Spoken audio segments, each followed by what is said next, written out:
Y bueno, muchas gracias nuevamente por mantener sus cámaras encendidas y bueno, por asistir hoy día. Estoy súper contento de ver de que la asistencia también ha ido mejorando. Ok, entonces yo quería volver a decir, no me ha escrito nadie que consideraba que había tenido buena participación o asistencia durante el semestre y que le hubiese gustado dar una presentación, pero no había tenido la oportunidad. Yo extiendo nuevamente esta invitación a contactarme si acaso están en esa situación, es decir, de que consideran haber tenido una buena asistencia y sin embargo no tuvieron la oportunidad de hacer una presentación para poder mejorar la nota del control 1. ¿Okay? Entonces, insisto, si creen que están en esa situación, por favor me contactan. Yo ahora voy a empezar a hacer un poquito de clase y luego vamos a partir con la presentación sobre fusión de estrellas. Voy a hablar un poquito antes, muy cortito. Entonces, aquí comparto pantalla. Profe, Diga. yo tenía una duda. Siempre que se está, por ejemplo, en una estrella quemando hidrógeno y helio, ¿el hidrógeno se está quemando en un cascarón por sobre el helio, por ejemplo? ¿O pueden estar los dos ocurriendo como Mm. en la parte más central? Es Onda, una si ya buena está la pregunta, temperatura Vicente, que es queda la una muy otra. buena pregunta. ¿Qué cree usted? Ah, eh, no sé, por eso pregunto, pero en verdad, por los movimientos convectivos solo pueden ser cascarones, no sé. No, pero mire, tenemos esa situación entonces que tenemos un corazón que está quemando helio y en la pregunta, entonces, en ese caso, la temperatura, o sea, claro, la parte en el centro de la estrella ya no tiene combustible de hidrógeno, se contrae y pasa a fusionar helio. Pero es cierto que Ah, la claro. transición, que a medida que nos vamos alejando del centro, vuelve a subir la abundancia de hidrógeno. Mire, voy a compartir acá. Claro, o sea, no se alcanza esa temperatura para fusionar helio hasta que se acaba el hidrógeno y se contrae, po. Entonces Claro, necesariamente tiene que ser en capa. mire, esto lo vimos, creo que por acá. Esta figura del Leblon es súper buena. Acá Sí. está la abundancia de hidrógeno en el centro. Cero es cuando no hay hidrógeno. Uno es cuando todo es hidrógeno. Aquí en realidad hay helio también, metales. ¿Ok? Ujú. Entonces vemos que, claro, en el centro no hay hidrógeno. Va a llegar, bueno, eso acá al final le había el Sol. Y empieza entonces a fusionar helio aquí. ¿Ok? Más que nada helio. Y a medida que uno se va alejando, la temperatura va a bajar.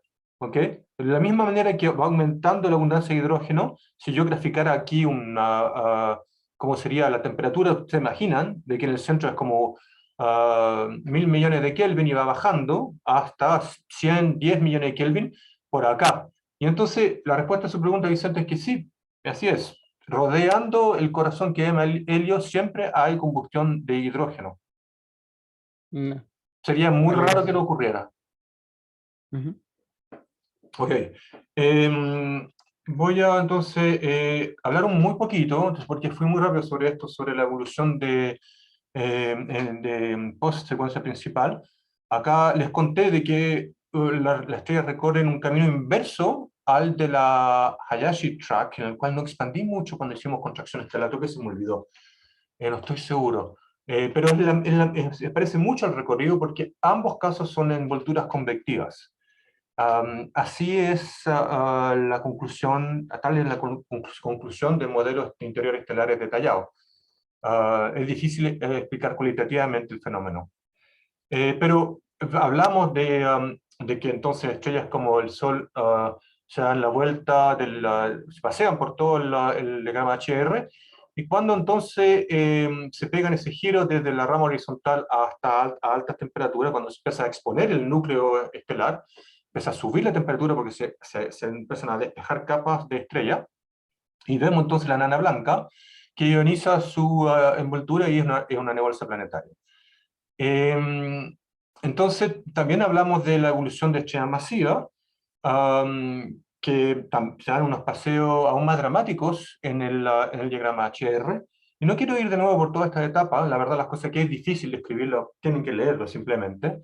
Es como una especie de guión, si quieren, que está descrito en muchos libros. Pero en lo que quisiera insistir es en la observación de cúmulos estelares. Sí, ¿por qué vienen ahora a colación los cúmulos estelares? Pasa que las estrellas se forman en regiones de formación estelares y se forman todas juntas, no se forma una pura estrella sola, siempre se forman en patota y se forman de un centenar a 1000 estrellas juntas, típicamente. Entonces acá hay una imagen de un cúmulo joven, típico, que ustedes pueden ver al ojo desnudo, y es el caso de las Pléyades. Entonces, bueno, muy conocidos, algunos le llaman el volantín, ¿no es cierto? Em, y en las Pléyades, entonces, un típico ejemplo de cúmulo de estrellas jóvenes, se llaman cúmulos abiertos, y están, cuando son jóvenes están asociados con los restos de la nube de donde vienen. Es decir, toda esta nebulosidad que ustedes ven en las Pléyades son restos difusos de la nube molecular que dio origen a este cúmulo abierto. Entonces acá podemos concluir, en este cúmulo no hubo una supernova, no habían estrellas suficientemente masivas como para explotar en supernovas, y por eso es que entonces vemos estos restos de gas difuso. Si hubiese habido una supernova, se hubiese barrido todo. Entonces, estos cúmulos se llaman abiertos porque no están fuertemente ligados gravitacionalmente y se van expandiendo a través de la interacción dinámica con las poblaciones estelares de la galaxia. Esto es un proceso que se llama fricción dinámica, es decir, de que cuando las estrellas se encuentran con otras estrellas vecinas aleatoriamente, como una especie de nube mosca, si quieren, eh, van teniendo velocidades peculiares, como que rebotan de un lado para otro y se van entonces difundiendo en el disco galáctico. Y eso ocurre en un par de revoluciones galácticas, es decir, alrededor de 100 millones de años. ¿Okay? Otro tipo de cúmulos es los cúmulos globulares. Seguro que han escuchado hablar, acá hay un ejemplo del Tucán, y ese cúmulo abierto también se puede ver al ojo desnudo, por binoculares es espectacular. Está cerca del bulbo galáctico. Y estos cúmulos en realidad son muy distintos a los cúmulos abiertos. Ustedes ven que la geometría es muy distinta, uno tiene ganas de llamarlo como cerrado, como que está como una pelota bien densa. Y son, ahí se me olvidó escribirlo, pero tienen masas de alrededor de 100.000 masas solares. Es decir, no son lo que uno espera de una región de formación estelar típica. En realidad, tienen edades del orden de los 10.000 millones de años y tienen una edad parecida a la de la galaxia. Se formaron junto con la galaxia, una edad parecida a la del universo. La galaxia y el universo tienen la misma edad. Entonces, estos cúmulos globulares son muy distintos a los cúmulos abiertos y son mucho, mucho más viejos. Estrellas como el Sol ya terminaron su evolución. Entonces, ¿por qué tiene que ver con la evolución por secuencia principal? Porque cuando uno hace un diagrama color-magnitud de los cúmulos, abiertos o globulares, observa entonces que la secuencia principal es truncada en lo que se llama el turn-off, que es donde ya no hay más estrellas, digamos, más allá del cual, está la secuencia principal aquí, más allá del turn-off no hay estrellas más tempranas, porque la estrella más temprana es más caliente hacia acá, y ya terminaron su evolución. El tiempo en la secuencia principal va como uno partido por la masa de la estrella al cuadrado. Entonces, en realidad, este punto, el turn-off, es interesante, es muy interesante porque nos permite medir la edad de los cúmulos, ¿ok? Tanto abierto como cerrado. Entonces uno hace un ajuste de secuencia principal, de un modelo de secuencia principal, a las observaciones del diagrama color-magnitud como este, para poder inferir la edad del cúmulo, por ejemplo. ¿Okay? Hoy en día, voy a traer acá un ejemplo antiguo de este review clásico. Y acá hay un ejemplo moderno de la misión Gaia, una misión satélite de la cual ya les hablé, que también muestra que estos diagramas color magnitud, que es un diagrama HR al final, tenemos luminosidad en Y y temperatura en X. Estos diagramas, entonces, color magnitud permiten medir la edad de los cúmulos, pero también su metalicidad, es decir, su abundancia en metales. Acá tenemos hierro codificado en colores. Y en este diagrama se juntan los diagramas color magnitud de 14 cúmulos. Entonces, acá está el enlace si quieren ustedes informarse más sobre esta misión y estos tipos de resultados. Acá ustedes ven cómo la secuencia principal depende de la metalicidad también. Entonces, cuando uno hace un ajuste de secuencia principal, ten en cuenta la edad como parámetro libre y también la metalicidad. Es un parámetro libre importante en ajustar ese tono of field, para poder ajustar a cúmulos abiertos. Bien, entonces ahora, antes de hablar de restos estelares, todo el cuento que les he hecho hasta ahora es sobre evolución de estrellas solitarias. Pero resulta que una gran parte de las estrellas, sobre todo las estrellas masivas, se encuentran en binarias. La mitad de las estrellas masivas es binaria. Mientras más masiva, más frecuente es observarlas en binarias. ¿Okay? Entonces, cuando tenemos estrellas binarias, el esquema de evolución es muchísimo más complejo. E incluso puede llegar el caso en que las estrellas se fundan. De eso entonces no iba a hablar hoy, se me olvidó, no anoté quiénes se registraron, pero Sebastián, por favor, adelante, voy a dejar acá permiso para poder compartir pantalla. Bueno, Dele nomás.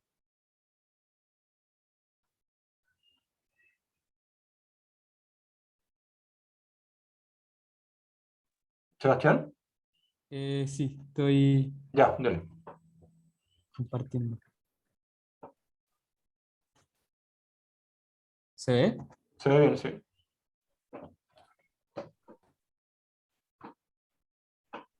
Mm, Bueno, buenas tardes, soy Sebastián Hermosilla y me tocaba hablar de fusión de estrellas. Por fusión de estrellas se entiende como la colisión de estas debido a la dinámica de un cúmulo estelar.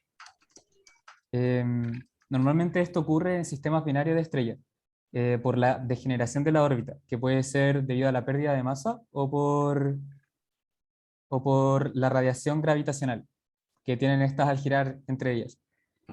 Eh, bueno, evidentemente la fusión de estrellas tiene que ser entre dos o más estrellas, y estos tipos de estrellas que están involucrados en este proceso pueden ser muy diferentes, pueden ser estrellas de la secuencia principal, estrellas gigantes, enanas blancas, pueden ser incluso agujeros negros. Y debido a que todos estos tipos de estrellas son tan diferentes entre sí en cuanto a masa, radio, temperatura, el proceso va a ser muy diferente dependiendo del tipo de estrellas que estén involucrados.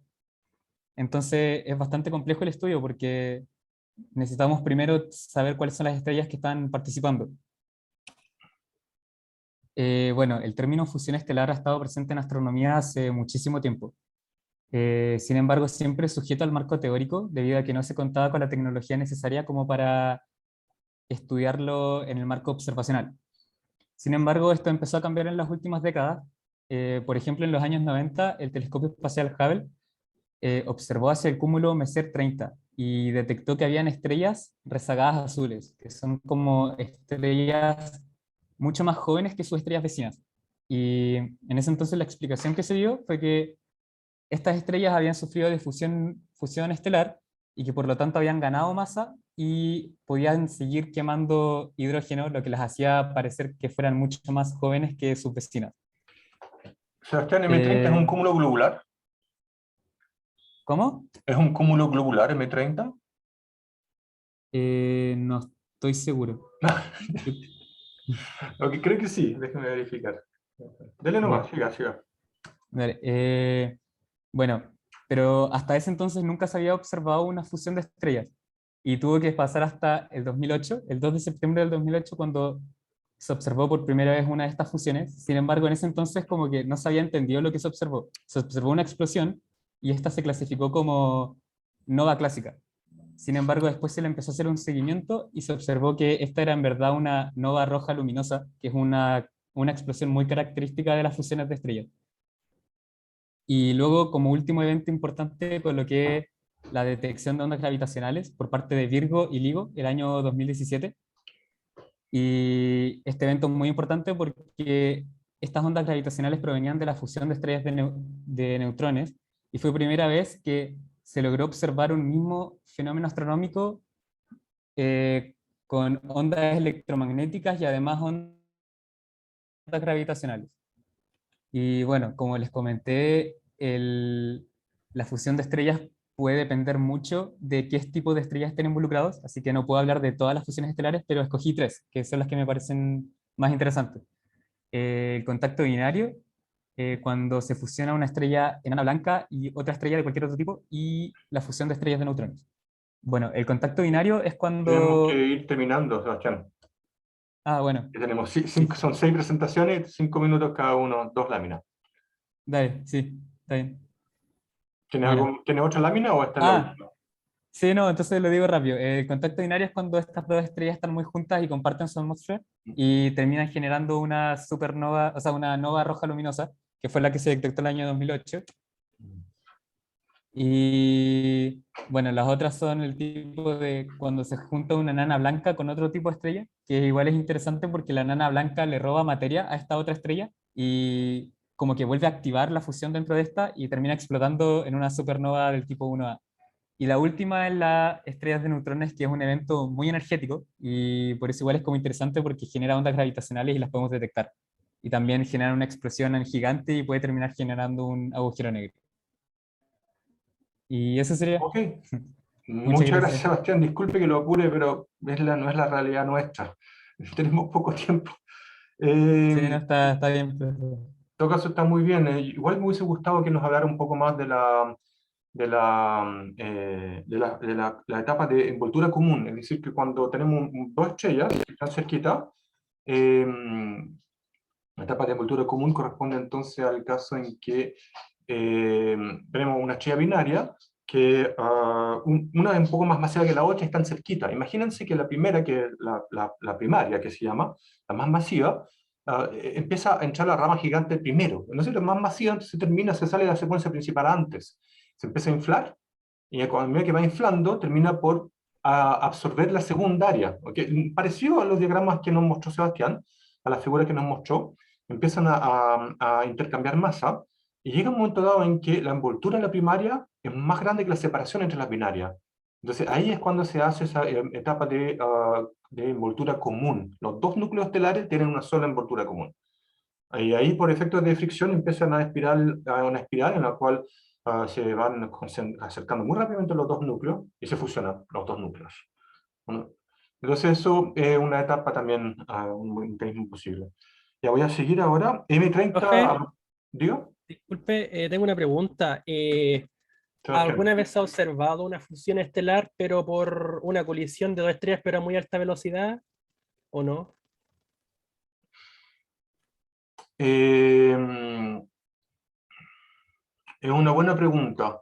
Pasa que si uno calcula la tasa de colisiones estelares, que se llaman stellar mergers, cuando uno tiene efectivamente la fusión, o sea, básicamente la colisión directa de dos estrellas, ¿no?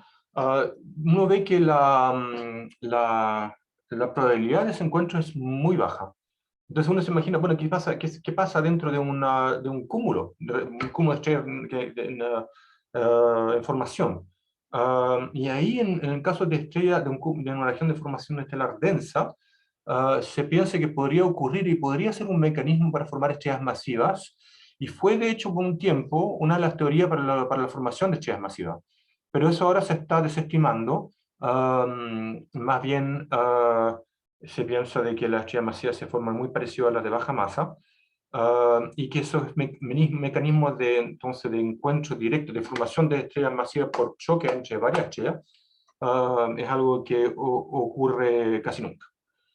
Ahora, si se ha observado, la verdad las cosas yo creo que no, porque para que haya una velocidad relativa muy alta, tienen que ser poblaciones bien distintas, tiene que ser así como un encuentro muy aleatorio. Incluso en un cúmulo globular, esos encuentros son muy poco probables. Incluso en los cúmulos globulares, esos que tienen esa densidad que que si uno dibujara el perfil de densidad de un cúmulo abierto, un cúmulo globular, uno ve que tiene como que va divergiendo hacia el origen. Es como un 1 partido por R. Como que tiene, eso se llama un Caspi profile, cuando tiene una singularidad en el centro. Incluso ahí no se han observado. Entonces la sección eficaz para ese tipo de colisiones es bajísima. ¿Okay? No significa que no ocurra. Yo creo que es algo que totalmente puede ocurrir en el universo. Pero de ahí al observarlo habría que tener mucha suerte, o mala suerte, porque quizás sea lo último que observemos desde la Tierra. Pero sí. Sebastián, me quedé pensando en un comentario que usted hizo sobre el control 2, aprovecho de decirlo ahora, cuando me comentó que las ayudantías no se parecían mucho a lo que hubo en el control.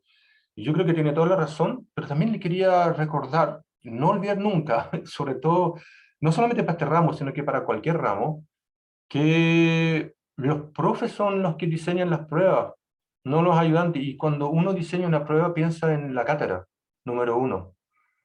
Entonces, eso no lo olvide. Yo creo que tiene toda la razón en todo caso en hacer notar de que las ayudantías quizás no eran suficientemente bien diseñadas para poder preparar el control. Pero en mi mente, las ayudantías no son para preparar el control. Las ayudantías son una oportunidad para que los estudiantes puedan hacer preguntas sin ningún tipo de temor, ni tener temor al ridículo, ni pensar de que el profe va a pensar de que soy tonto o cualquier cosa así, porque lo tienen a compañeros o gente de su edad más o menos, a quienes ustedes pueden hacer las consultas que quieran. Entonces, un poco así como lo veo yo. Sé que puede ser un poco distinto de la perspectiva de ustedes, y en particular en el ramo del plan común, me he topado varias veces con eso, de que hay una expectativa de que las ayudantías son para preparar el control, pero no es un mito. No, las pruebas las hacen los profes, no los ayudantes. No lo olvides, para otro ramo. Voy a seguir ahora. A ver, ¿por qué no me deja compartir? Ahí va, share. Ok, se me fue. Acá. Entonces ahora quiero hablar de un tema muy interesante que son las enanas blancas. Entonces, la enana blanca es este resto estelar de estrellas como el Sol, y un ejemplo típico es Sirio B. ¿No, Sirio, ¿saben cuál es Sirio? ¿Han escuchado hablar de Sirio? ¿Alguien nos puede decir en qué constelación está? Está en Orión, en la punta de la flecha, es súper luminosa. ¿No? Es verdad que hay una estrella ahí gigante azul también, pero Sirius B está en Sirio. Es Canis Major, que está cerca de las Pléyades, visible ahora, creo, en esta época del año. Es la estrella más brillante del cielo. Y es Sirius A. Sirius A es efectivamente la estrella más brillante en el cielo visible, es una supergigante azul. Pero tiene una compañera, es una estrella binaria, su compañera Sirius B es una enana blanca, no visible al ojo de no, por supuesto, pero al ser una binaria conocemos muy bien sus parámetros. Tiene una masa de una masa solar, y es como el Sol, es como un resto de Sol. Su radio es un radio terrestre, es como si hubiésemos encerrado la masa del Sol adentro del radio de la Tierra, ¿ok? Y la gravedad superficial es 40.000 veces la terrestre, para darle un rango del orden de magnitud del tipo de cosas que estamos hablando ahora. Y la composición interna entonces es hecha de carbón y oxígeno. Entonces, antes de hablar de la física de las enanas blancas y de la masa de Chandrasekhar, quisiera entonces ahora escuchar la presentación sobre si acaso existen algunos ejemplos de enanas blancas cuya estructura interna es cristalina, es decir, si acaso existen diamantes del tamaño de una estrella. Por favor, ¿me recuerdan a quién? Yo, Vicente. Acá. Adelante, Vicente, por favor. Ya.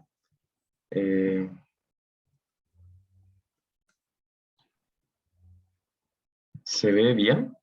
Sí. Ya, bueno. Mi nombre es Vicente Maldonado y hoy día voy a estar respondiendo a la duda sobre si existen diamantes estelares o enanas blancas de carbono cristalizado, como para ser más específico. Bueno, es posible que una estrella esté compuesta de carbono completamente cristalizado.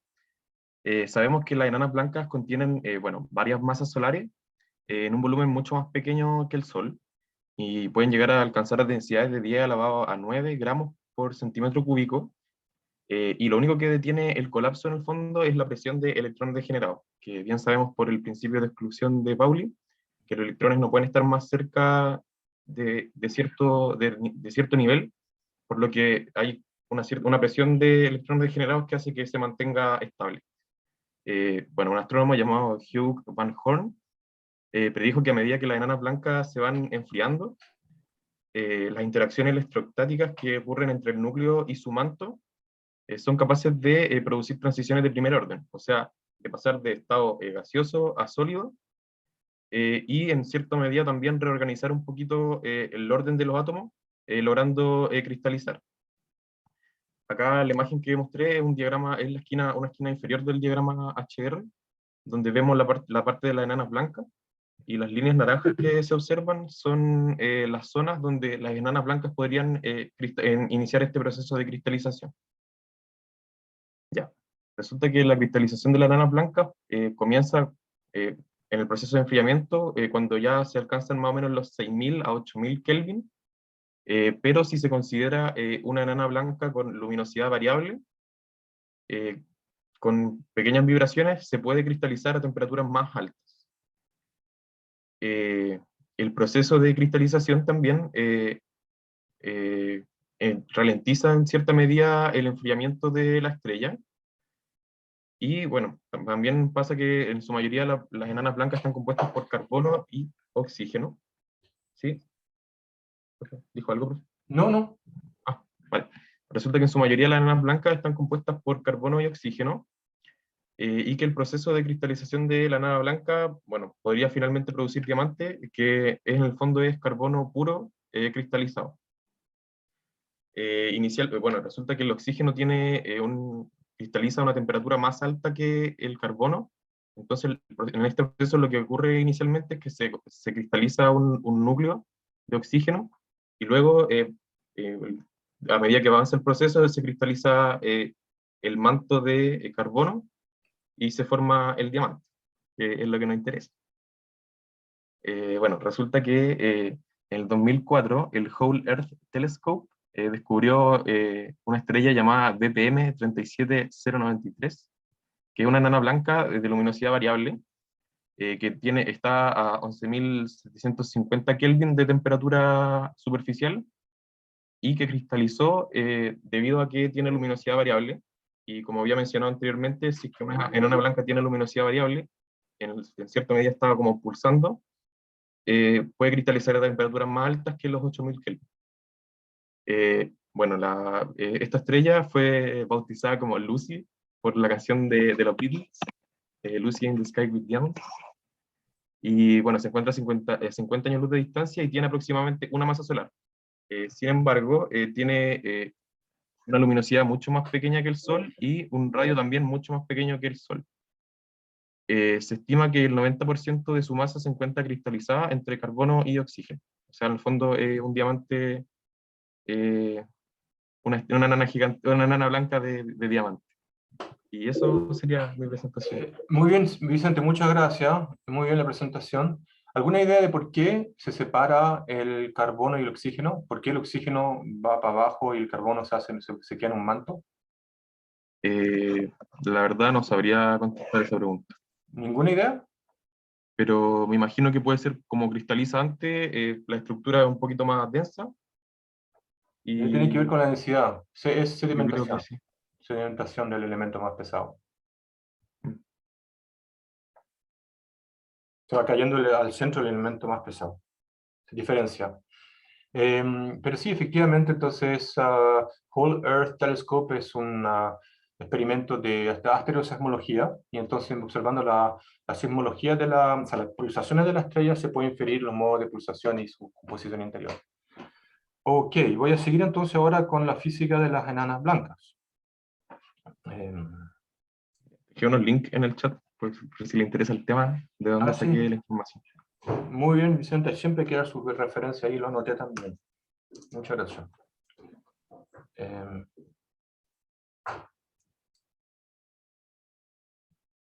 Ok.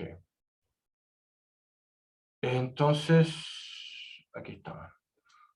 Ok, entonces esto de acá, sí, como les anuncié, es una etapa en que es el momento de amarrar los cinturones. Voy a ir rápido, pero ya lo vimos. Ahora, sé que esta parte de la materia es bastante difícil de digerir bueno, para en general, y me imagino que para ustedes que están recién en la licenciatura. Pero ya vimos en el capítulo...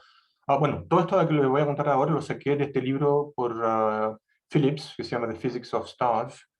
Si no lo encuentran, me dicen para compartirlo.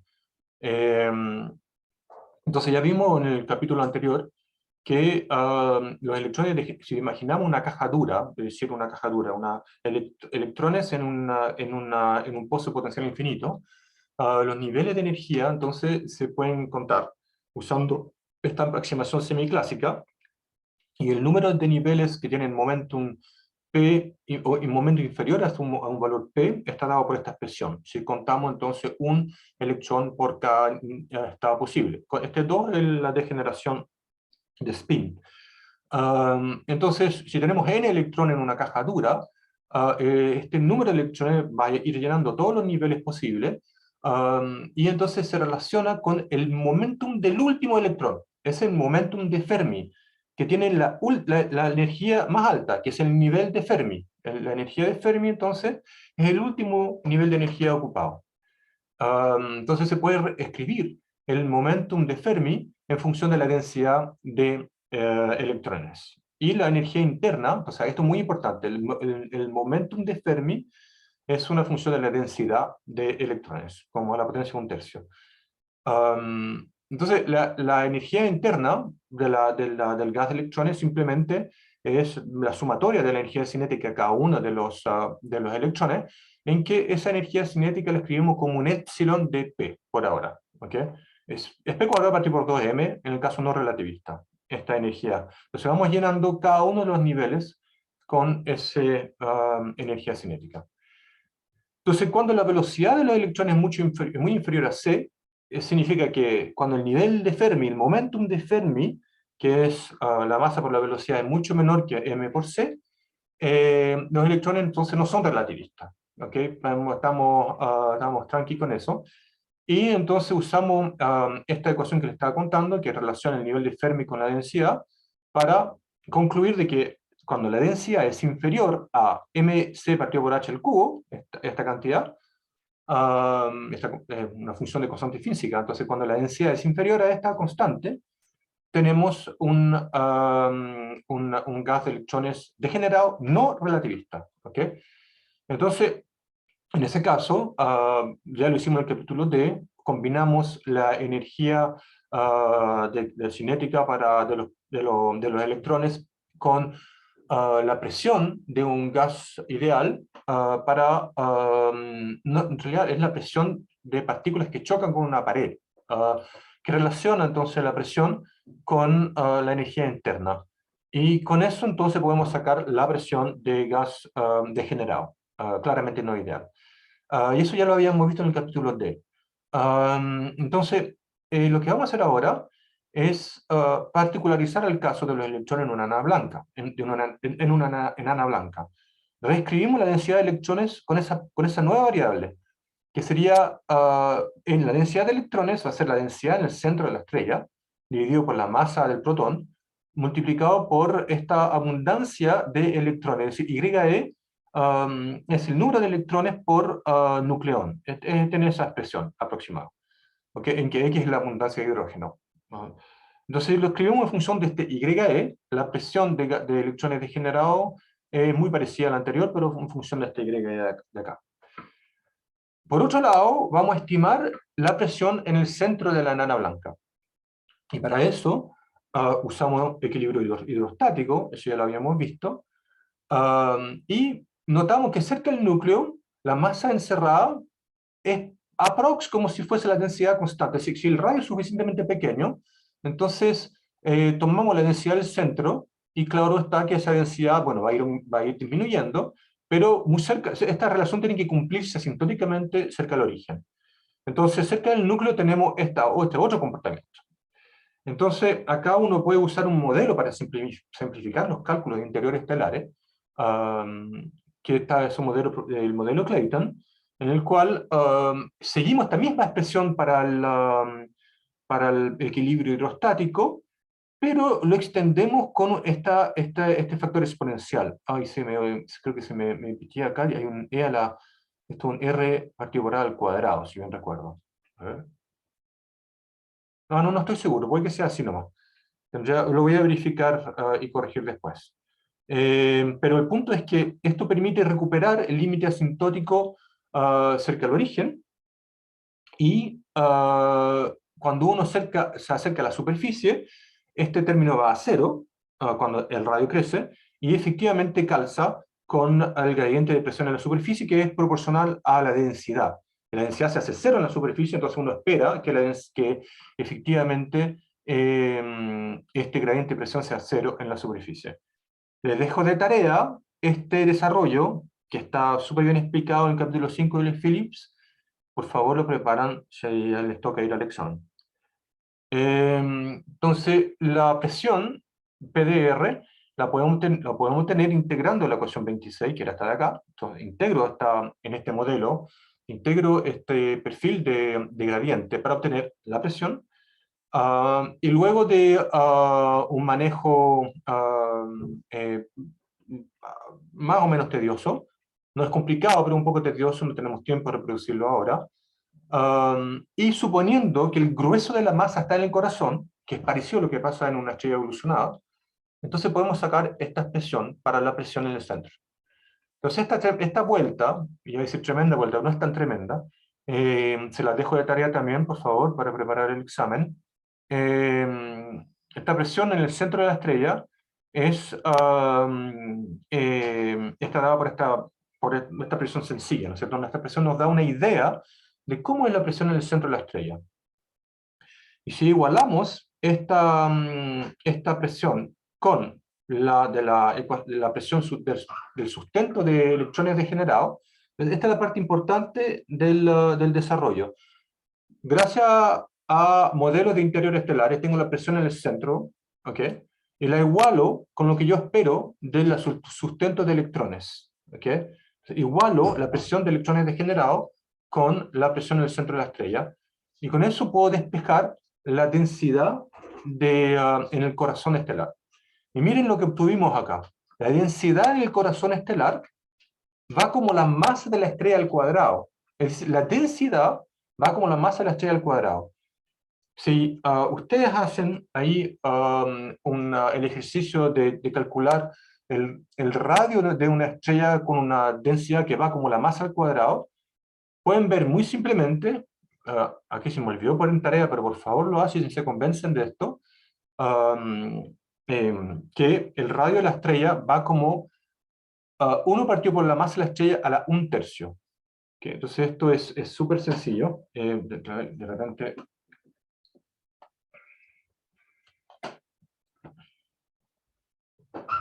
no puedo hacerlo. Bueno, no sé si alcanzo, tenemos tan poco tiempo que no sé si puedo hacer este desarrollo, pero voy a hacerlo igual. De puro...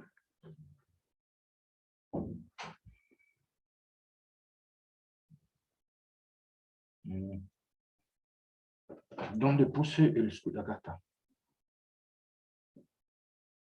Entonces tengo...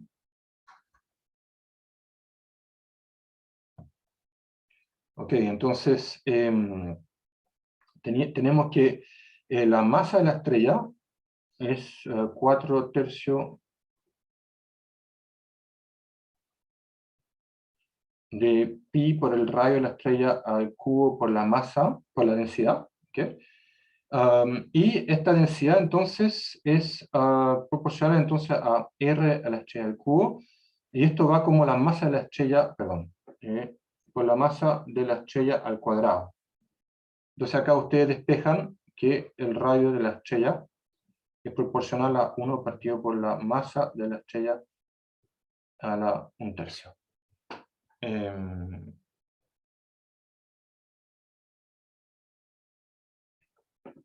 Sí, eso es. Entonces, ahora tengo que volver al Zoom.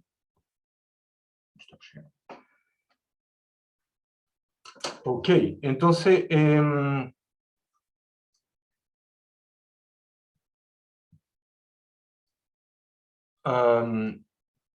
qué estábamos aquí? Okay, okay.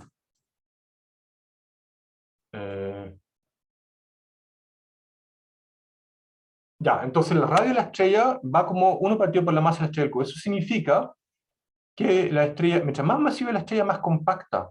Entonces, por ejemplo, Sirius B, que tiene una masa solar, tiene un radio de 7% del radio solar.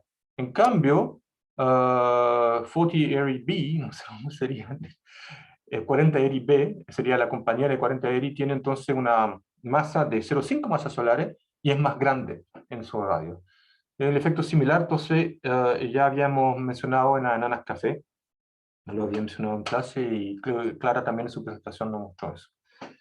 Entonces, ¿qué pasa si la densidad de electrones, ¿no es cierto? Que acá en el desarrollo hablamos de esto, que los electrones, que el nivel de Fermi, entonces, es mucho menos, no es corresponde a un momentum no relativista, si la densidad es muy inferior a esta constante. ¿Qué pasa si la densidad aumenta? ¿Qué pasa si tengo un corazón de hierro adentro de un cascarón de silicio que está en fusión? Si hay fusión nuclear de silicio, se van depositando cenizas de hierro en el núcleo, y entonces va a aumentar la densidad. ¿Qué pasa si llegamos a un momento en que esa densidad es comparable con este límite para que el nivel de Fermi sea relativista? Entonces, en ese caso tenemos un gas de electrones de relativista, y también habíamos visto en el capítulo D, no es el capítulo B, es el capítulo D. Bueno, eso sí, esta parte lo habíamos visto en el capítulo D y B, son resultados que vienen del capítulo B, que en ese caso la presión está dada por esta expresión, con esta constante, K ultra relativista. De la misma manera que el desarrollo anterior, igualamos la presión en el centro con la presión del sustento de electrones relativistas, y vemos entonces que la masa a partir del cual la densidad en el centro va a ser tal que los electrones son relativistas, tiene este valor. Esa masa se llama la masa de Chandrasekhar. Entonces, es la masa a partir del cual la densidad en el centro estelar es suficientemente alta para que se vayan llenando niveles altos dentro de la caja dura, y eso corresponde a energías y una energía cinética que son relativistas. La energía cinética es comparable o superior a a la energía en reposo, a mc². Si ocurre eso, tenemos electrones, un gas degenerado de electrones relativistas, y como habíamos visto, eso es inestable y no se puede sustentar. Se debiera colapsar. Todavía no entendemos cómo ni por qué, lo vamos a hablar recién. Pero no es posible que siga existiendo un corazón estable si acaso su masa es superior a este valor, que es la masa de Chandrasekhar. ¿Okay? Entonces, cuando un cálculo más preciso, que está también hecho en el libro de Phillips, lo recomiendo mucho ver, para los que les gusta este tipo de astrofísica, la energía, en un cálculo más preciso, esta es la verdad, esa es la energía de verdad. No es solamente el P por C, sino que también incluye la masa en reposo. Entonces eso incluye también los electrones que no están en el nivel de Fermi, no los que están arriba, lo que último, sino que también toda la tracalada de electrones para abajo, que no todos son relativistas. Si uno hace ese cambio, es el mismo razonamiento, un poco más engorroso desde el punto de vista del cálculo, uno llega entonces a este valor de la masa. Y esta masa vale 1.45 si el hidrógeno se agotó en el corazón. ¿Ok? Entonces, esta masa es la masa de Chandrasekhar, es un descubrimiento teórico. Hay muy pocas instancias en la historia de la astrofísica en que existen ese tipo de descubrimientos. Normalmente los descubrimientos en astronomía y en astrofísica son observacionales. La gran mayoría de los artículos Nature o Science, esos artículos de alto impacto, son descubrimientos observacionales, un fenómeno que uno descubre, que observa, una cosa espectacular, y eso entonces una revolución y todo eso, pero es una observación de la naturaleza. son muy pocas las veces en que ocurren este tipo de revoluciones teóricas, si quieren, en astrofísica. Este descubrimiento por Chandrasekhar en 1931 de la masa de Chandrasekhar, es decir, la masa máxima que puede tener un corazón estelar, es fundamentalmente importante en la historia de la astronomía. Y entonces acá les copio esta cita de Chandrasekhar, en que dice que la vida de una estrella de baja masa tiene que pasar por la etapa de enana blanca. Y una vez que está en una etapa de enana blanca, bueno, hasta ahí queda y se va extinguiendo, como se va enfriando solita por radiación, ¿no es cierto? Pero una estrella de masa más grande no puede pasar por la etapa de enana blanca. Porque es inestable. Si el corazón es más alto, que es más grande de masa que la masa de Chandrasekhar, no puede pasar por ahí. Y la pregunta es, ¿qué pasa entonces? Entonces acá Chandrasekhar lo dice que uno se queda especulando sobre qué pasa después, ¿no es cierto? Entonces, lo que ocurre después es el colapso. Pero ¿cómo puede suceder este colapso? Si acaso ya vimos que el corazón estelar está sustentado por el principio de Pauli. ¿Hay algo más fuerte que el principio de Pauli en la naturaleza? La respuesta es que no. El principio de Pauli es una de las leyes de la física, no se puede violar. ¿Ok? Entonces, ¿cómo ocurre ese colapso? Porque tiene que suceder. Por otro lado, acabamos de demostrar que no se puede sustentar. Entonces, la manera en que ocurre esto es a través de un refrigerador estelar, si quieren. El refrigerador consiste en lo siguiente.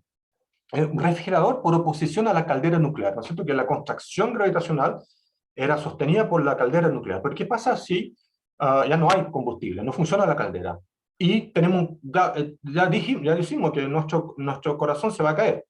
Entonces, no puede mantenerse estable un gas autogravitante ultrarrelativista. Lo vimos en el capítulo B.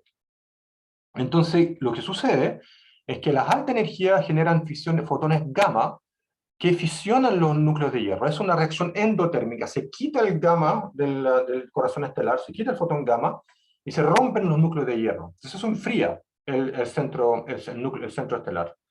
Y por otro lado, ¿qué pasa con los electrones? Bueno, los electrones desaparecen. ¿Por qué? Porque se recombinan con los protones. El protón y el electrón se recombinan para formar neutrones y neutrinos. Esto nos alivia el principio de exclusión de Pauli y se lleva la energía en los neutrinos. Entonces, tenemos un colapso gravitacional esencialmente libre. La energía gravitacional es disipada porque se fisionan los núcleos de hierro, ahí toda acá se lleva energía, enfría, y también porque los neutrinos arrancan con el resto de la energía. ¿Ok? Entonces el colapso es esencialmente libre. No hay nada que sostenga el colapso. Es parecido a la nube molecular de hidrógeno que se caía bajo su propio peso en caída libre. Pero esto sucede a densidades altísimas. Las densidades correspondientes son, bueno, no me las sé de memoria, pero son suficientemente altas para que el tiempo de caída libre del núcleo es de 1 milisegundo. El núcleo se cae en 1 milisegundo. Entonces, cuando en este colapso se aumenta la densidad, llega a un momento dado en que la densidad es tan alta que incluso los neutrinos no pueden escapar. Entonces ahí el colapso rebota sobre esta sopa de neutrones que está en caída libre. El colapso rebota, se interrumpe el colapso entonces, y el rebote lleva una onda de choque en la envoltura estelar que se llama una supernova. Entonces, si la masa del corazón es inferior a 3 masas solares, se forma una estrella de neutrones, o sea, no alcanza a formar un agujero negro, y esa estrella de neutrones sale disparada con una velocidad de alrededor de 1000 km por segundo. Es el supernova kick effect. Y si la masa es superior, se forma un agujero negro. Entonces, antes de seguir hablando de estrellas de neutrones y de agujero negro, tenemos ahí unas presentaciones también sobre este tema. Primero, el descubrimiento de los neutrones, de la estrella de neutrones. No sé quién se había inscrito para esa charla. Creo que era yo sobre los pulsares, eso sí. Sí, Juliana, adelante, por favor. Ya, un segundito. ¿Puedo compartir, verdad? Sí, Sí, dile, por favor. voy al tiro. Eh, no sé si ¿Se ve bien? se ve bien. Sí, ¿Se ve la presentación? sí. Ya, bueno, yo me llamo Juliana Peche y voy a hablar sobre los pulsares, su descubrimiento, qué son y más o menos cómo se mueven, qué los caracteriza tanto.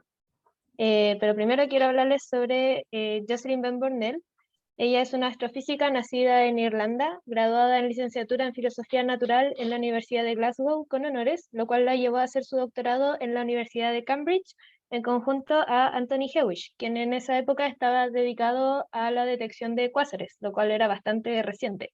Ella participó en el prototipo y en la construcción del radiotelescopio utilizado, además de que ella fue quien lo manejó y estudió todos los datos recopilados.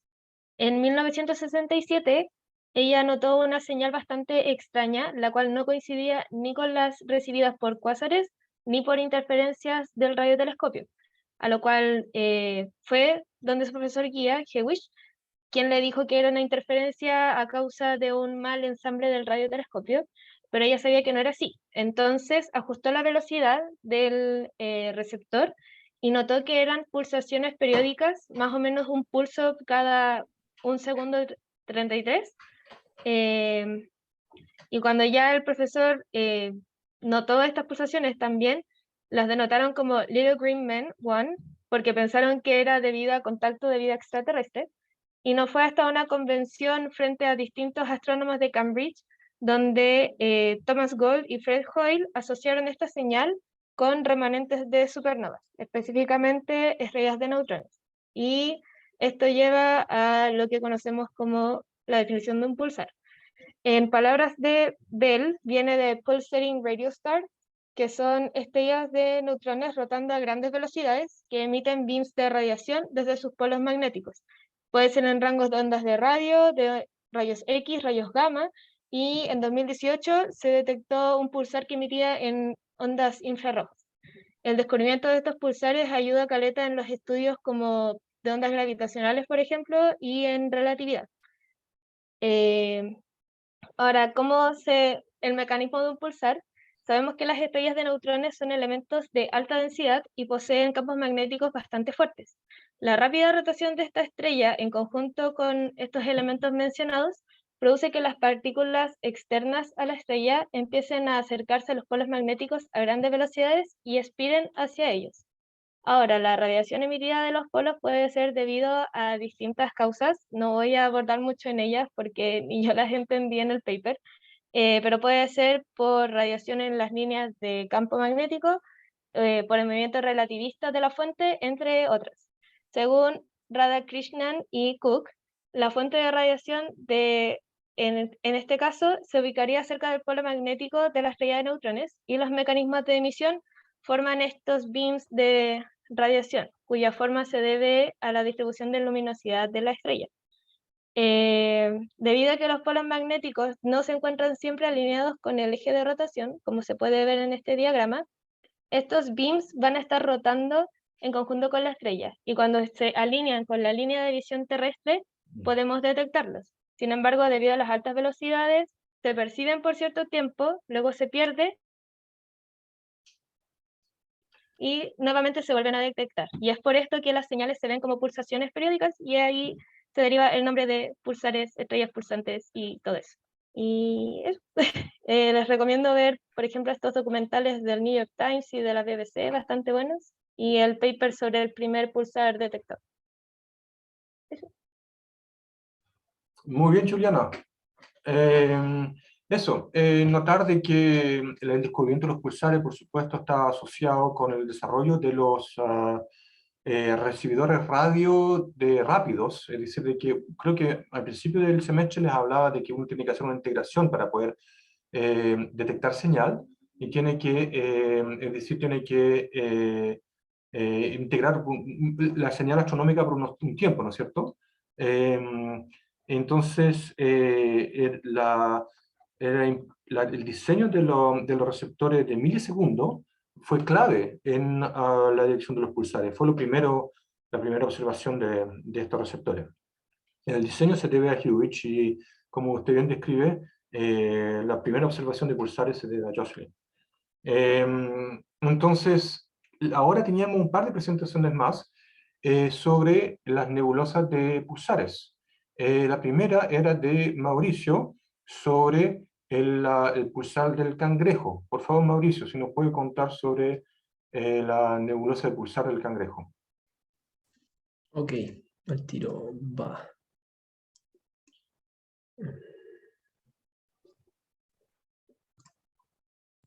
¿Se ve ahí?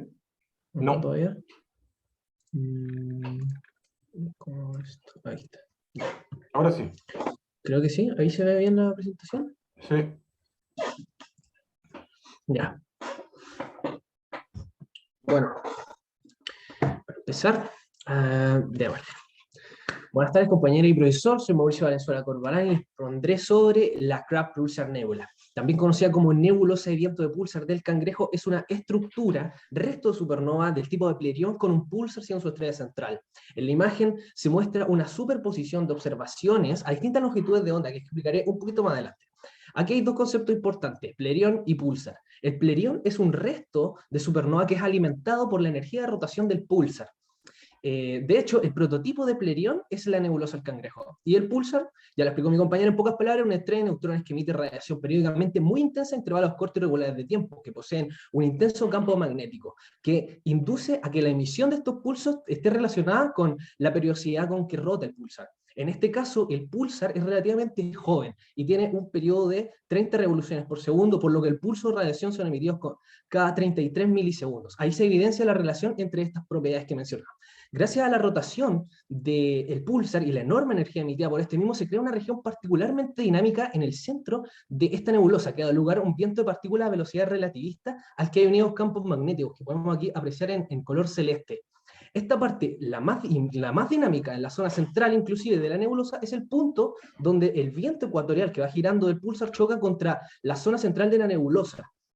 Entonces, esto va a formar una onda de choque.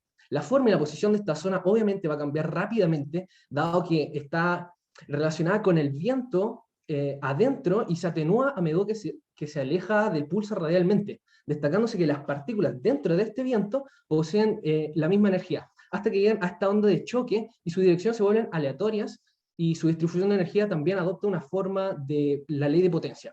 Solo a partir de esta onda de choque se empieza a emitir radiación, eso es muy importante, y que se observa desde las ondas de radio hasta los rayos gamma. En una nebulosa también cabe destacar de que en la región interior del sistema consiste en un gas de temperatura más baja que se calienta hasta miles de grados por la radiación de sincrotrón de alta energía.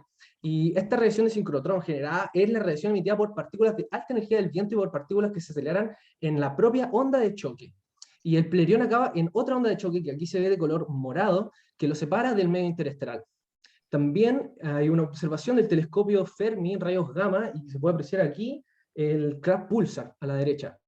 Una observación del telescopio Very Large Array en ondas de radio, del Spitzer en infrarrojo, del Hubble en ondas visibles, del XMM Newton en ultravioleta, y del telescopio Chandra en rayos X. También se puede ver una representación 3D, si se ve, de los datos obtenidos con la visión de rayos X para poder modelar cómo es la forma de este pulsar. Y bueno, ahora en el mundo cuántico, preguntémonos qué pasa allí. Bueno, sabemos que se irradia energía alrededor de 200.000 veces más que el Sol, y esto es un rango de frecuencia muy amplio. Y aquí es donde entra la radiación de sincrotrón que mencionaba anteriormente. Esta radiación de sincrotrón es la radiación electromagnética generada por partículas cargadas, como electrones, que se mueven según una trayectoria curva a una alta velocidad, cercana a la luz, y que interactúan con un campo magnético. Cuanto más rápido se mueven los electrones, más corta es la longitud de onda de la radiación. En esta figura podemos ver que el electrón emite la radiación de sincrotrón en la dirección de su trayectoria cuando es acelerada. Esta aceleración es originada obviamente por el campo magnético que lo obliga a rotar en torno a las líneas de campo, y si la partícula tiene una velocidad propia, además, va a resultar en un movimiento helicoidal. Mauricio, vamos a tener que ir resumiendo. Sí, profe, me queda la última explicación pequeñita. En esta figura es cómo se emite la radiación, que va a ser con ese ángulo que va determinado dependiendo de la velocidad a cual le vaya. Por último, quiero mencionar de que en la frontera zona dinámica del viento ecuatorial del pulsar hay una onda de choque, que la había dicho, y luego una zona se empieza a emitir radiación. Esto se da porque la naturaleza del viento es par electrón-positrón, que no se aniquilan entre sí porque dentro del disco se mueven girando en sentidos contrarios y por la alta energía es imposible que se aniquilen entre sí, porque van en líneas concéntricas paralelas, entre comillas, por lo que no emiten radiación. Luego, al salir del viento, sus trayectorias suben aleatorias y chocan, y estos pares electrón-positrón se aniquilan y crean dos fotones de rayos gamma. Y eso explica por qué después de la onda de choque se genera la radiación. Por último, destacar que cuando la velocidad se hace mayor, los diferentes armónicos de la frecuencia que se está emitiendo van apareciéndose y se van solapando. Entonces podemos concluir de que se emite en un continuo, y por eso nosotros podemos ver emisiones desde las ondas de rayos hasta los rayos gamma, evidenciándose que se puede obtener esa estructura. Muchas gracias. Ok, Mauricio, bien. Antes de pasar a la otra presentación sobre la nebulosa de Vela, quería solamente destacar, Mauricio, que es importante ver ahí las distintas escalas también. Hay el Pleiadion, efectivamente, es objeto relleno en griego, es como filled in, ¿cómo se dice? Relleno. Así mismo, cierto. Sí. Entonces, la nebulosa de pulsar está cerquita de la estrella de neutrón y el Pleiadion es más grande aún. Sí. Bueno, ¿quién nos iba a hablar del Vela Pulsar? Yo, profesor. Dele, Martín. ¿Me escucha? Sí. ¿Dónde se... Ahí.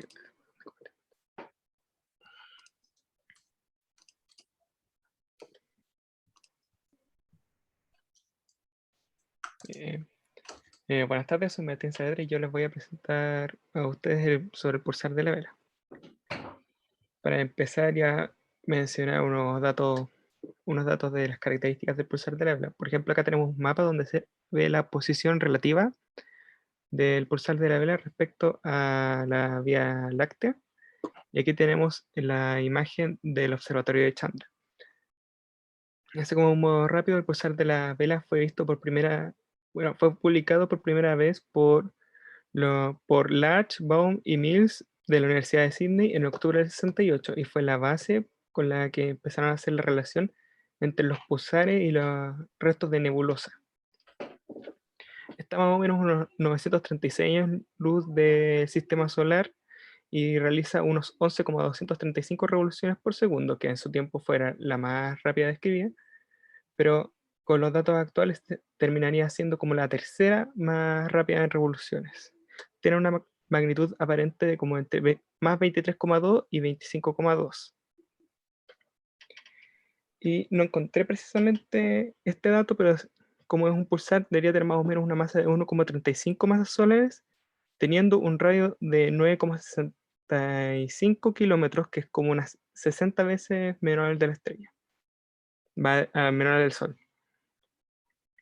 Entonces lo importante de este pulsar en sus características fue que, como dije antes, fue la base para hacer la relación entre los restos de nebulosa y los pulsares. También en base a distintas observaciones realizadas a este pulsar, se puede hacer un modelo de 3 componentes para describir los pulsares en sus distintas fases. En este particular muestra que está hecho de 2 cuerpos negros y de un power level, y busqué la definición de power level, pero no me salió precisamente, pero en resumen sería una aparente densidad de masa específica alrededor. En base a su modelo de 3 componentes, se puede ver la contribución relativa de cada componente que varía según la fase rotacional del pulsar. Por ejemplo, los pulsos de radio ocurren en medio de 2 pics por periodo del pulsar en el cuerpo negro más frío, que es presumiblemente la superficie estelar. Otro como, no necesariamente dato curioso, pero sí dato útil sobre el pulsar de la vela, es que con el pulsar de la vela se vio primera vez el fenómeno de un glitch con un observatorio, que fue el 12 de diciembre del 2016 en el Monte Pleasant, que es un glitch en un pulsar. Son eventos no predecibles en los que la rotación del pulsar aumenta ligeramente. Bueno, y por temas de tiempo, para no gastar más, eso sería principalmente todo. Ahí se ven unos periodos de pulso del pulsar de la vela y la misma imagen que se presentó antes en la presentación del pulsar. Y ahí tengo una bibliografía de donde saqué las informaciones. ¿Nos muestra de nuevo el video, por favor, Martín? Ese. Ujú.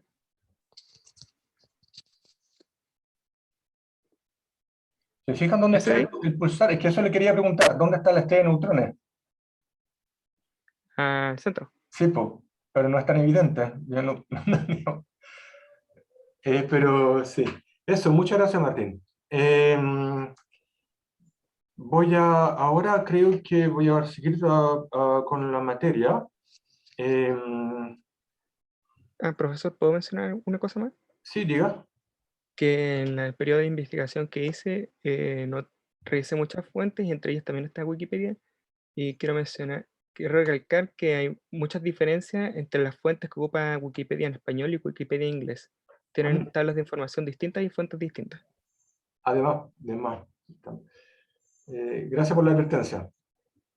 Eso, Ok, muchas gracias. Martín, muchas gracias a ti. Entonces, voy a seguir ahora, me queda poquito.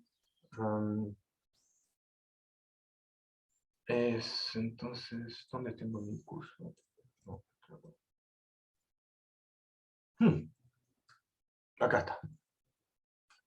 Ok, entonces, tal como estábamos escuchando, las estrellas de neutrones son objetos muy compactos y muy calientes. Entonces, claro, hay que imaginarse que la estrella de neutrones es el resto del colapso de una estrella masiva y tienen temperatura altísima, pero se enfrían muy rápido por pérdida de neutrino, bajan a 100 millones de Kelvin en 100 años. Igual 100 millones de Kelvin parece caliente, ¿no? No es algo frío, pero sin embargo, del punto de vista de los neutrones, eso es frío, porque los neutrones, en la energía de equipartición, el KT de los 100 millones de Kelvin, es bastante menor al nivel de Fermi, es decir, de que los neutrones en una estrella de neutrones son fríos, están todos en el mínimo nivel que pueden estar, no están excitados térmicamente. Entonces podemos aplicar el mismo desarrollo que hicimos para las enanas blancas, excepto que esta vez, en vez de usar los electrones, usamos los neutrones. Y llegamos, por ejemplo, a esta relación entre el radio y la masa de la estrella de neutrones, muy parecido a lo de la enana blanca, pero actualizado a la presión degenerada de neutrones. Acá tienen entonces la observación de que el radio de la estrella de neutrones disminuye con la masa de la estrella, y que un radio típico es de 13 kilómetros. ¿Okay? Entonces, 13 kilómetros más o menos el tamaño de la Concagua, digamos, si lo ponemos en términos simples. Es como poner la masa del Sol en una montaña. Ese es como el nivel de densidad que estamos hablando aquí. ¿Okay? Entonces, claro, escuchamos ahora hablar de la Pulsar Wind Nebula. Yo quería destacar uno de los aspectos que lo cual habló Mauricio, pero un aspecto bien muy peculiar. Uno ve que el viento de la estrella, los vientos el viento del pulsar, ¿de qué es lo que está compuesto ese viento? El viento está compuesto por pares de electrones positrones. Eso mencionó Mauricio. ¿Y por qué no se recombinan? Bueno, Mauricio habló también que era un viento relativista, pero quizás no nos recordó de que un viento relativista anda cerca de la velocidad de la luz y por lo tanto el tiempo propio de ese par de electrón-positrón es casi cero, entre que es emitido el par en la superficie de la estrella de neutrones y entre que se recombina cuando es frenado. Es decir, ese viento se encuentra con el plerón, del cual nos hablaba Mauricio, es frenado y cuando se frena, se recombina el electrón-positrón. No se recombina antes porque su tiempo propio cero no alcanza a recombinarse. ¿Okay? Entonces es un efecto relativista muy bonito ese. Ok. Aquí entonces teníamos el ejemplo del pulsar de vela y las distintas imágenes que ya nos mostramos, entonces no voy a seguir expandiendo sobre eso. El otro resto estelar es el agujero negro, el límite para el cual el resto de una estrella de neutrones se transforma en un agujero negro no es muy bien conocido, es alrededor de 3 masas solares. Lo que sí se sabe entonces el radio del horizonte de evento, que seguro ya han calculado, es cuando uno iguala la velocidad de escape a la velocidad de la luz. Resulta que el cálculo en relatividad general da lo mismo, el mismo radio. Y por referencia, una estrella de 10 masas solares tiene un radio de Schwarzschild de 30 kilómetros. Eso es como para darse una idea del tamaño. Entonces ahora quisiera escuchar creo que la última presentación de hoy sobre Cygnus X1.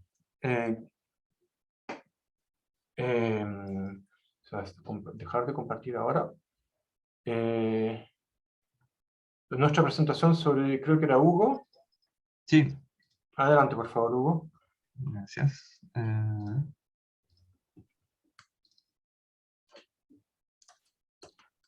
¿Se ve ahí, verdad? Sí. Ya. Bueno, muy buenas tardes. Hoy voy a hablar un poco sobre Cygnus X1, el cual es un agujero negro bastante importante por varias razones, pero por lo menos para mí, principalmente porque fue el primer agujero negro en ser descubierto, ya en 1964, aunque bueno, en 1964 fue en verdad el año en que se descubrieron las señales de radio que provenían de este agujero negro. Ya después, un año más tarde, en el 70, 71, fue cuando en verdad fue confirmado que tenía que ser un agujero negro. Y además de esto, es un agujero negro que está bastante cerca al sistema solar, está a unos 6.100 años luz, y no tiene una masa tan grande en comparación al agujero del centro de la galaxia, por ejemplo, tiene una masa de 21 masas solares, y un radio también de 21 rayos solares. Esta masa es una que encontré no hace tantos años, pero el cálculo ha ido cambiando. He visto también que han encontrado también de 14 masas solares, por ejemplo. Y bueno, eso sí es bastante más luminoso que el Sol, de verdad cientos de miles más veces más luminoso. Y también se ha encontrado que debería ser bastante joven, debería tener solamente unos 5 años de años. Y bueno, como mencioné, originalmente primero se encontraron las ondas o sea, los rayos, las emisiones de rayos X que producía este agujero negro. Y esto fue en una misión de un survey que se hizo de justamente rayos X, y inmediatamente se encontró este objeto, y posteriormente sería más analizado por qué era tan grande la emisión en rayos X en esa parte del espectro. Y después en el 70-71 se empezó a estudiar una estrella que estaba en el mismo lugar que se encontraba en estas emisiones, que era HD 226868, que, que no tenía ningún sentido de que pudiera emitir esta cantidad de rayos X, porque no era ni estrella de neutrones ni nada, porque lo único que podía emitir esta cantidad de rayos X era una estrella de neutrones, o en ese tiempo solamente teóricamente un agujero negro, por lo que se continuó estudiando mucho más esta estrella, y por Doppler shifts se pudo mostrar que en verdad esta estrella no estaba sola y que estaba en un sistema binario con otro objeto mucho más masivo. Bueno, podemos ver que más o menos esta estrella se ha calculado que debería tener alrededor de 7 masas solares, por lo que, y se calculó que el agujero negro debería tener por lo menos el doble o triple de esta masa. Entonces, como era bastante evidente que la masa era tan grande de este otro objeto, que fuera una estrella de neutrones era imposible, porque la masa de una estrella de neutrones no puede ser tan alta tampoco. Entonces, ahí eventualmente se demostró que no era el único objeto en todo el universo que podía producir unos rayos X de esta magnitud, tenía que ser un agujero negro. Y, bueno, además, teóricamente y observacionalmente esto calzaba bastante bien, y estos rayos que serían producidos por el disco de acreción del agujero negro, justamente está siendo producido por la absorción de la misma estrella, la misma otra estrella que está en el sistema del agujero negro. Y eso, esta ventaja de que sea un sistema binario es bastante importante también, y lo ha hecho que este agujero negro sea bastante estudiado, aparte de que eso le da más importancia, aparte de que sea simplemente el primer agujero negro en ser descubierto. Eso. Muy bien, Hugo, muchas gracias. Sí.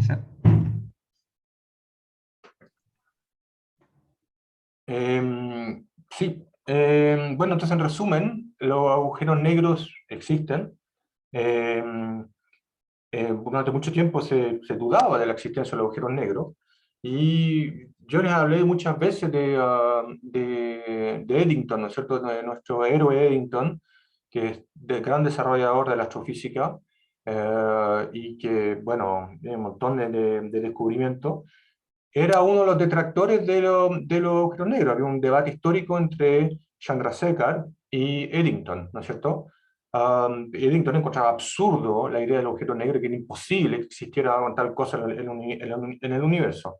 Hasta que se descubrieran las estrellas binarias X, las X-ray binaries, y una de ellas es Cygnus X1. Entonces, por justamente los argumentos que nos mostró Hugo, sabemos que la primaria de Cygnus X1 es un agujero negro. Entonces yo para concluir ahora, les voy muy brevemente, les cuento de un efecto interesante en el agujero negro. Bueno, esto lo mismo que decía Hugo, que tenemos un disco de acreción. Y este disco de acreción que tenemos dibujado acá alimenta el agujero negro. ¿Por qué es tan brillante el agujero negro? Porque toda la masa que cae dentro del agujero negro libera una energía igual a su masa en reposo. Es el mecanismo más eficiente para para quemar combustible, si quieren. Cuando el material se va cayendo en un agujero negro, antes de caerse definitivamente libera su energía en reposo, mc². Si yo tengo una masa m, 1 kilo, que cae dentro del agujero negro, al caer, las fuerzas de marea van a empezar a estirar ese kilo, y lo van a descomponer en todos sus constituyentes, en todos sus nucleones, y ese proceso conduce a la liberación de esa masa en radiación, en fotones, con una energía, con una eficiencia espectacular, que es transformar la masa en reposo en radiación. Entonces hay varios ejemplos de eso. Está Cygnus X1 y estos otros de acá, SS433, es muy famoso también. Y otros más, o sea, no son bichos raros, allá hay varios. Es una realidad cotidiana que tenemos agujeros negros estelares. Y ahora incluso le sacamos la foto a un agujero negro dentro de una galaxia. Pero eso es otro tipo de objetos, no son estelares, ¿no? Son núcleos de galaxia. Entonces, el caso de SS433 es interesante porque tenemos un disco de acreción, como se resume acá, que precesa. Y acá se dibuja cómo precesa el jet donde se libera la energía, la energía en reposo del material que cae sobre ese agujero negro. Este jet precesa, muy parecido a lo que le pasaba al pulsar. Y lo bonito es que se observa ese jet en precesión. Acá hay una imagen de ese tipo de una observación radio de justamente la precesión de este jet. Entonces, claro, no le podemos sacar la foto al agujero negro estelar, mide 30 kilómetros con cueva. Para la masa estelar imposible sacar, no podemos ver el horizonte de evento, no lo podemos resolver, pero sí podemos ver estos fenómenos alrededor. O sea, los agujeros negros estelares son súper brillantes. No son para nada agujeros negros. ¿Okay? Otro ejemplo interesante en este otro agujero negro, estelar GRS 1915. En estas observaciones radio con el interferómetro Merlin, que está en Inglaterra, entonces, se observa este fenómeno muy bonito. Miren, aquí tenemos imágenes superpuestas, en que en la imagen del 31 de octubre de no sé qué año, pero en ese 31 de octubre, la imagen de este jet mostraban estos dos nudos. Aquí, bueno, aquí está el agujero negro en el origen. Y el 31 de octubre, estos dos nudos a lo largo del jet estaban en esta posición. Y el 1 de noviembre se alejó a esta otra posición. El 2 de noviembre estaba aquí. El 3 de noviembre se iba alejando, etc. El 6 de noviembre siguieron así durante alrededor de un mes la expansión de esos nudos a lo largo del jet del agujero negro. Y esta expansión es superlumínica, aparente. Es decir, de que si uno mide la velocidad a la cual se expanden estos nudos, puede concluir de que la velocidad de expansión es más rápida que la velocidad de la luz. Esto de que es un efecto, es la velocidad aparente, no es la velocidad que observaríamos realmente. Es un efecto, un típico problema del curso de Introducción a la Física Moderna, entonces no lo voy a desarrollar. Pero les quería hacer notar de que Esta es otra característica de los agujeros negros estelares, que entonces tienen esos jets con velocidades aparentes superlumínicas. Y con eso entonces vamos a cerrar el curso. No se me olvidó ninguna presentación, ¿o sí? Parece que no. Ok. Bueno, ahí les di unos cuantos tips para el examen. Ojalá que se eximan lo más posible. Voy a pedirle a Rafael que corrija lo antes posible. Todavía no sé cuál es la nota de exhibición. La legal es 5.5 y bueno, no sé. Ahí tendré que yo hacer una decisión apenas tenga esas notas. El formato del examen no lo conozco todavía, pero supongo que va a ser parecido al de los controles, en todo caso, algo parecido. No sé si tienen alguna consulta o algún comentario antes de terminar. ¿El Adelante, examen Mara. duraría lo mismo que los controles? Perdón, ¿Martín dijo algo? Sí, que si el examen duraría el mismo tiempo que los controles. Creo que hay una duración oficial del examen, no estoy seguro. No sé bien, tengo que averiguarlo.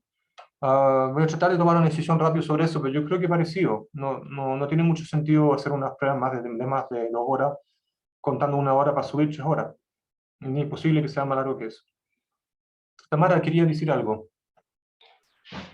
Hola, profe. Quería consultarle si existiera la posibilidad de dar más plazo para la tarea 6, o sea, la tarea del capítulo 6 del de blanco.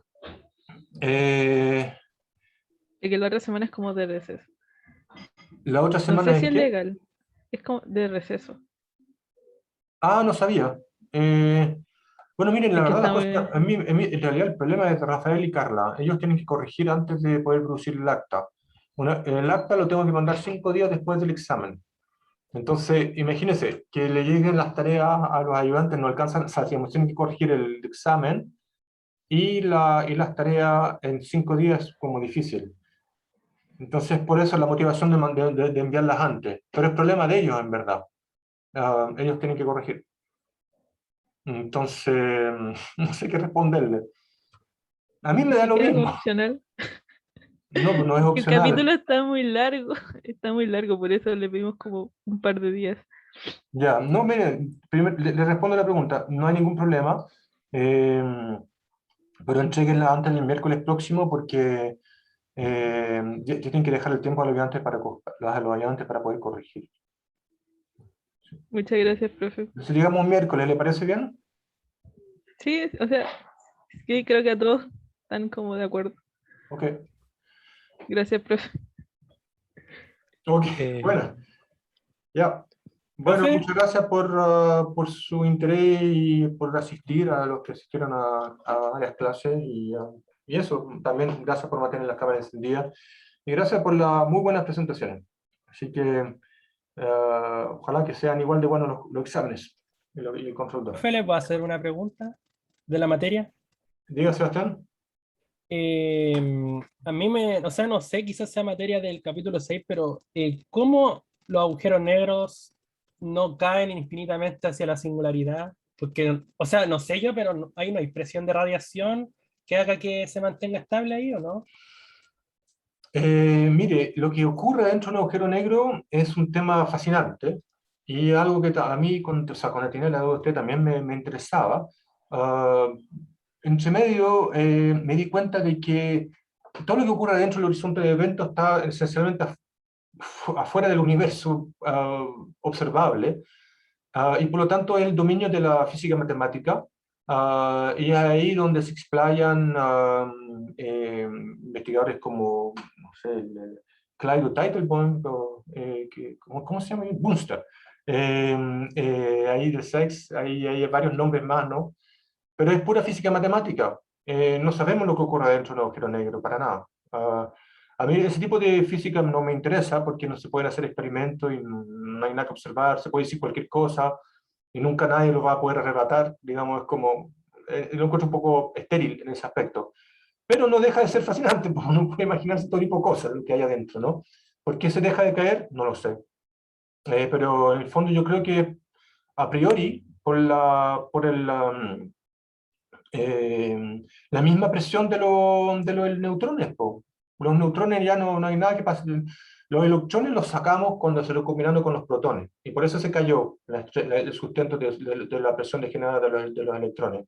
Los neutrones ya no pueden hacer eso, pero adentro de un agujero negro supongo que hay una sopa de quarks, de los constituyentes de los neutrones, así que ahí estamos pasando a un dominio que yo no cacho, digamos, en otras palabras. Bueno, eso, no duden en contactarme si tienen otras inquietudes o consultas. Ok, profe, por último, Nada, tú primero. chiquitito, mencionarle que si usted quiere bajar la nota de exhibición, nosotros lo apoyamos. Crece. Eso. Mauricio, normalmente la bajo a 5, pero no me quiero comprometer ahora, quiero ver cómo están los controles y ver exactamente cuál es la situación del curso. Vale, Entonces, de momento 5-5 hasta que yo anuncie otra cosa. Ya. Me despido ¿Y el ahora. examen en qué va a estar enfocado? Sí, sé que falta, pero ¿tiene una idea? ¿Cómo en qué va a estar enfocado el examen? Toda la materia del semestre. Ahí di unas tareas adicionales para poder ayudarles a trabajarlo. Ya, ojalá ayuden harto. Gracias. Ok, ahora sí, me tengo que ir yendo. Muchas gracias. a todos. Chao, profe. Nos Chao. vemos. Chao, profe. Bien. Chao, profe. Chao, Gracias.